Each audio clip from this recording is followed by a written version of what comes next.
detail, let me take you down this road just a little bit and convert it to some things that probably make sense to a lot of people in the workplace.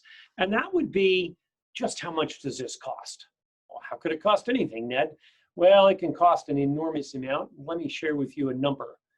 Now that says 125 to 190 billion, yes, you heard me right, billion dollars. 125 to 190 billion dollars. Billion dollars of what? Well, according to the Harvard Business Review article in 2017, the psychological and physical problems of burned out employees.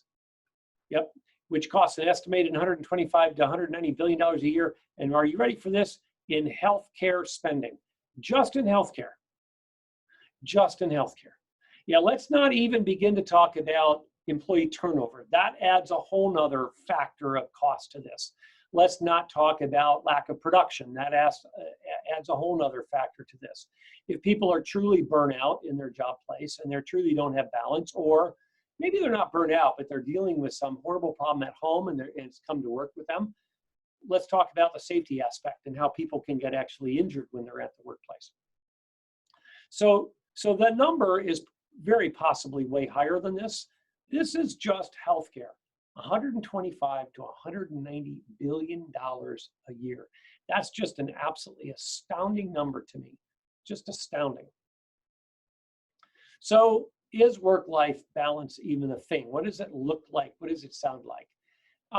Here's the part that I have. I'm going to ask you to think about this very different. I want you to think about this not in the terms of balance. You see, when we hear the word balance, here's what we think about. We think about a scale, and the scale has 1 pound on this side and a pound on that side. It's in balance. When we think about time, there's 1 hour here and there's 1 hour here. There's balance. If I spend an hour playing with my daughter and an hour working, there's balance, right? That's where our mind goes. And then we get all discombobulated because we can't really handle it and figure it out. And here's the other problem with that notion of balance. First of all, I don't think it even exists. And number two, it's different for everybody. So I have a completely different way of looking at this. How about work-life harmony? So what does that mean? Well, it means that for some of us, myself, I'll throw myself into this category, a bit of a workaholic. And you know what? I've spent a lot of time working on that. I've thought a lot about it. I've had a lot of conversations with a lot of people. And I'm happy with it. It doesn't cause me stress. I enjoy it. It's fine. Does it come at a cost? I don't think it does. And when it does begin to cost, I'm pretty good about going, you know what? I'm out of harmony instead of out of balance. So I shift back something the other way. And here's the other thing with the word balance. I think about it and I think about pilots, commercial pilots. You know, they're restricted to 14 hours of work in a day, a certain amount of flying within that 14 hours. That's 14 hours. That's over half the day right there that they can be scheduled. That's already out of what we would consider perfect balance. Truck drivers have a 14-hour duty day. They're already out of balance. So let's take it out of the regulatory work world and take it to any place, a factory, an office. It doesn't really matter anywhere you'd like to take it to. Let's take it there and let's think about a few things. What does that look like? So, you know, an average 8-hour day, and you say, well, Ned, there'd be balance there, right? Because there's 24 hours and I got 4 hours before I even get to half. Okay, let's go with that. But then let's understand that we're probably putting in 9 hours. I may have a half-hour drive to work, a half-hour drive home. I'm now up to 10 hours, right? And that's if I'm lucky with a half-hour drive to work and a half-hour drive home. But there's an enormous amount of people out there that do a lot more commuting than that. Maybe I do a double commute. I drive to a train and then I take the train in, or I drive to a bus station, I take the bus in. Now I may be up to an hour and a half each way. Now I have 3 hours. So my 8 just turned into 11. Oh. You see, all of a sudden, balance isn't really balance, is it? And keep in mind that at least we hope so, keep in mind that your time at work, you're awake. Some of your time at home, you're sleeping. A significant amount of the time you're home, you're sleeping.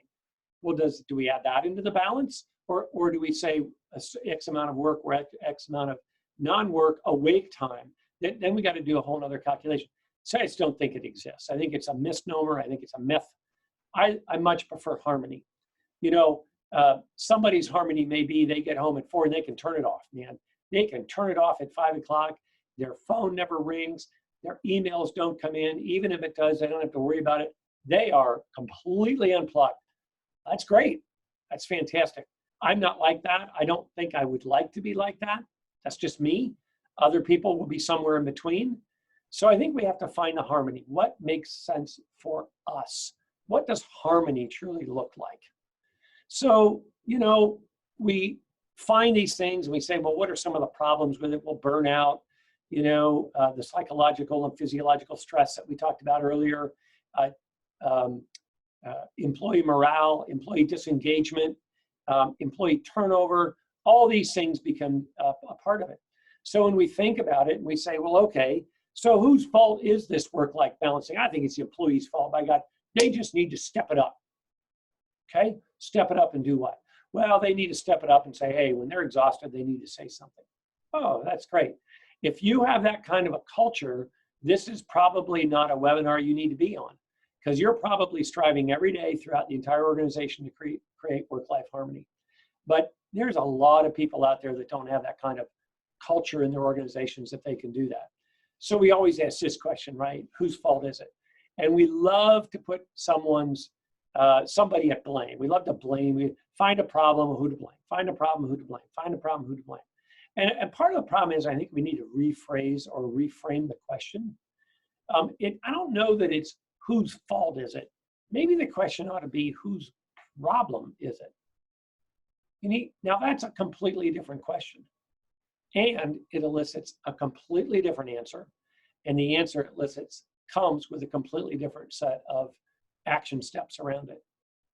I contend that it's a leadership problem. So therefore leadership needs to fix it. Wait a minute, Ned, hold the phone.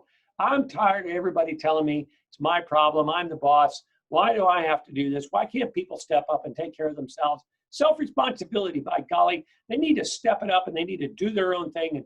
And it's their problem. So they need, I'm not fixing, I'm the boss. How do I fix somebody else's work-life harmony? Well, here's how it has to happen. You need to first understand that it exists in your workplace.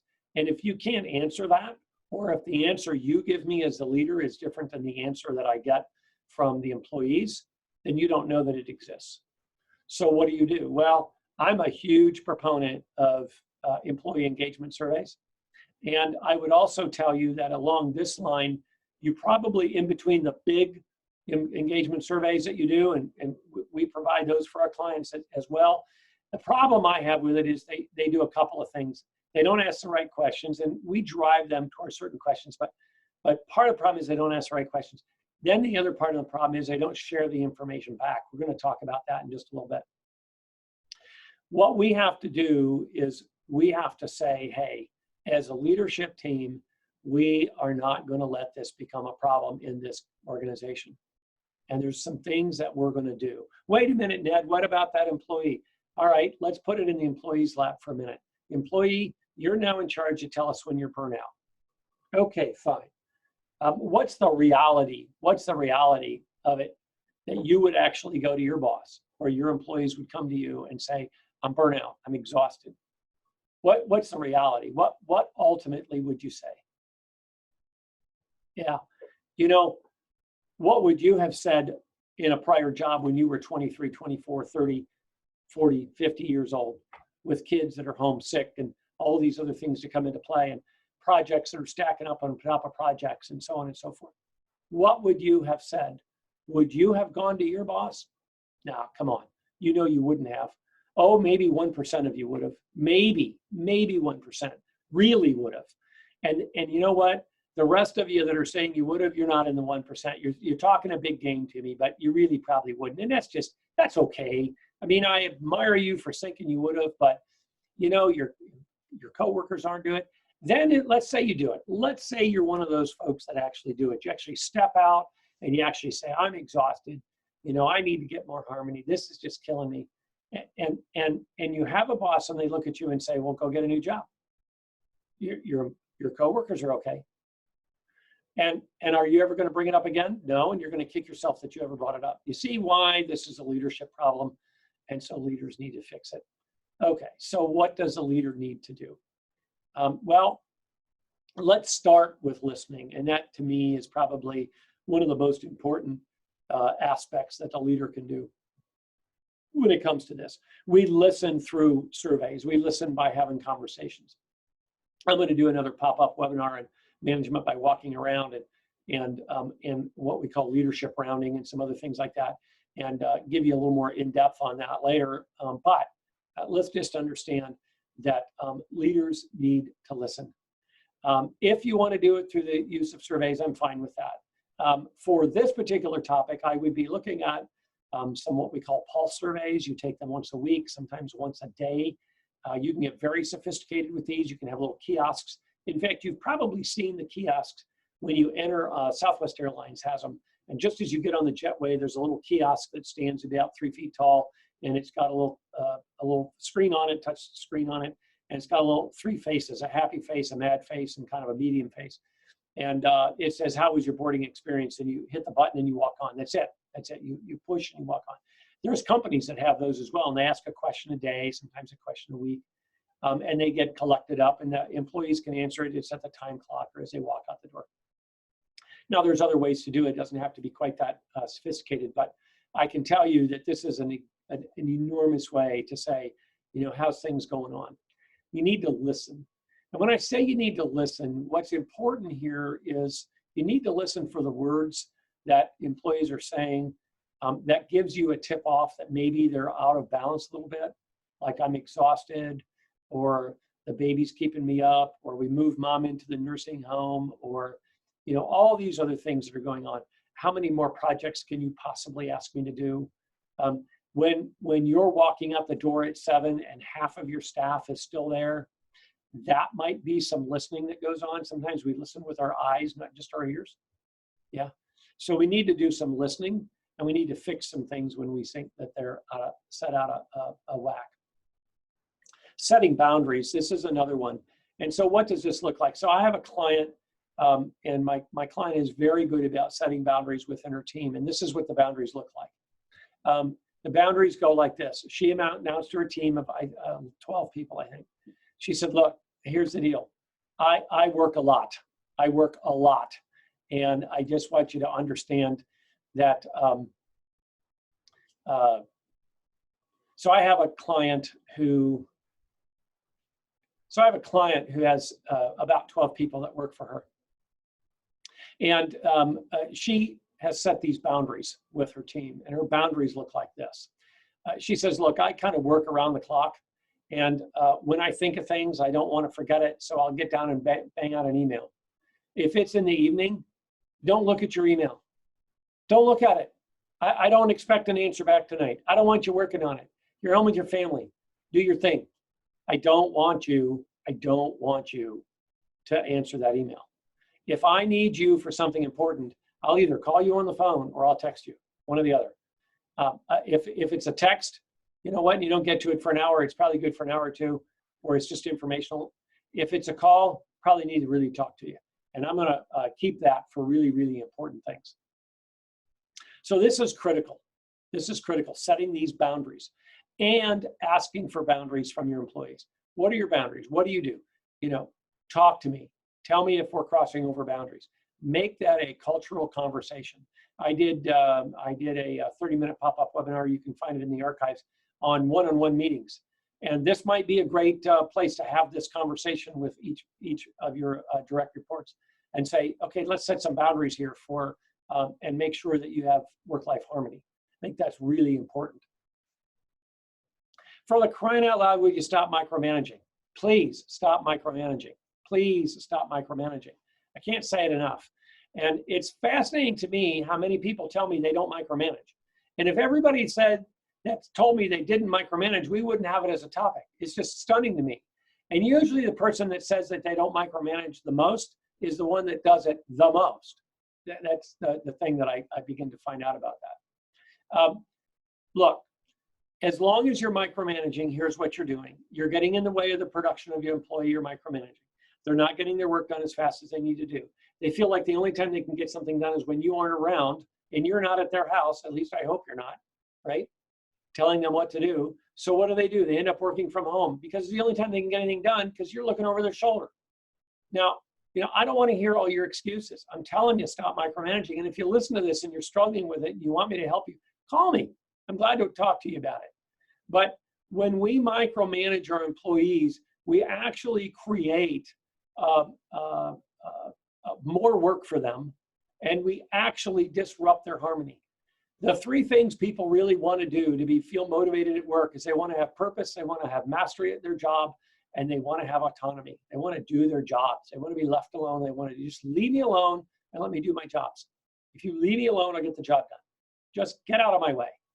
I'm a graduate of the 10,000 Small Business Goldman Sachs program.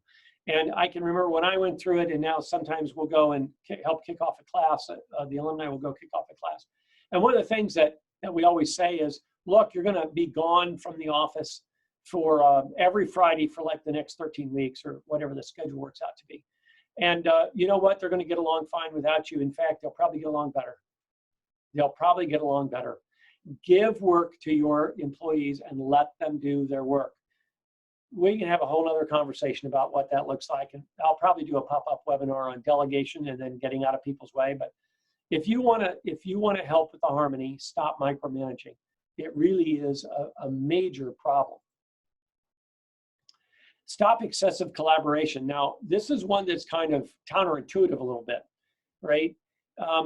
Look, collaboration is one of my favorite words. I love it. I love to collaborate. I want input from others. I thrive on interacting with other people. I thrive on connecting and coming up with good ideas and so on and so forth. Look, anything we do, we can do too much. I don't care what it is. And the other problem is we look at collaboration like, oh, well, it's people working together. Well, that's fine. The problem is there needs to be something on the end of that statement, people working together and achieving results. So here's what excessive collaboration looks like. Meetings that accomplish nothing. Zero. Meetings that accomplish nothing. And I don't mean your weekly staff meetings where you're putting out information. That accomplishes a lot. You're getting information out, fine. But if you sit down to work on a project and you don't have any decisions made by the end of it, and you don't have work produced by the end of it, you've just wasted whatever amount of time you spend in that. You've wasted it. It's gone. It's just a complete waste. So, I will tell you, I've got a client, and they told me about a marathon meeting that took place at their workplace. I think it was 7 people. They were in a meeting. Are you ready for this? On a Saturday, for 12 hours. On a Saturday. This was not a crisis. This was not the platforms burning. This was, I don't know, some strategic planning or some budgeting or equipment planning. I don't know what it was. I can tell you it wasn't a crisis. I can tell you there's no reason it needed to be done on a Saturday. I can tell you is absolutely no reason it should have taken 12 hours. Absolutely none. Those are the sorts of things that you'll set these boundaries. You've completely blown the boundaries.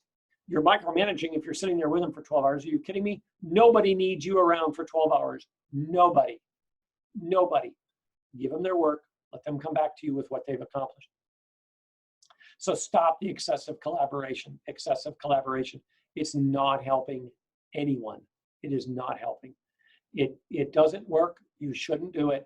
It's not helpful. So stop it. Just stop it. These are the kind of the 4 things I will tell you to start to bring this work-life harmony back in. The other one would be, without question, is, if you make a promise or if you make a statement, stand up to it. So if you make the statement, we believe in family first and all these sorts of things, when those opportunities exist where you really need to step out of the way and let family be first, you need to do that. You need to do that. You need to really understand what it is you're doing within the workplace. You need to not let people use it or lose it vacation, and then they lose it because they're not using it, because they have too much work to do. And you've not set the boundary of saying, get out of here. Go away. Go to the beach. Stay at home and chop trees. I don't care what you do, but get out of here. Use some of your vacation. I understand that there's some legal ramifications. You can't force people to take it, all that kind of stuff. That doesn't mean I can't have a conversation with you, and I can't set the culture and of what it actually looks like, and what is culture. Culture is the unwritten rules and norms of a group of people. That's what culture is. And by and large, if people do not feel like they can take their vacation, that's culturally embedded, and it's something that you absolutely need to take a look at. So by all means, have a conversation with your folks around that. All right, so we've talked about this a little bit. We're coming up on our 30 minutes, and I try to keep these right there where I can. Is work-life balance a thing? I like to call it work-life harmony. So kind of rethink that, reframe that, have that a different conversation with your employees. You know, I love this quote: "You don't have to make yourself miserable to be successful." And I think that is just spot on. You don't have to make yourself miserable to